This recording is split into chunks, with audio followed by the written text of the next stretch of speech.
বিশ্বনবী সাল্লাল্লাহু আলাইহি ওয়াসাল্লাম ইহুদির লাশ দেখে দাঁড়িয়ে গেলেন। কার লাশ?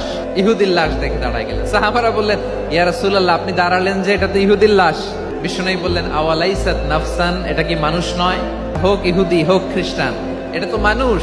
আমি মানুষ দেখে দাঁড়িয়েছি। আই স্যালিউট দ্য হিউম্যানিটি, আমি মানবতাকে সম্মান করেছি। পড়েন সুবহানাল্লাহ। তাহলে এই জমিনে মানুষের মর্যাদা বেশি, হোক আস্তিক হোক নাস্তিক, হোক মুমিন কিংবা কাফের। আদমের সন্তান হলে, মানুষ হলেই তার মর্যাদা বাড়িয়েছে কে? আমার কলিজার টুকরা যশোরের ভাইয়েরা, মানুষের মর্যাদা আল্লাহ এত বাড়িয়েছেন, মানুষ জীবিত থাকলেও যেমনি মর্যাদাবান, মরে গেলেও মর্যাদাবান। সুবহানাল্লাহ পড়েন।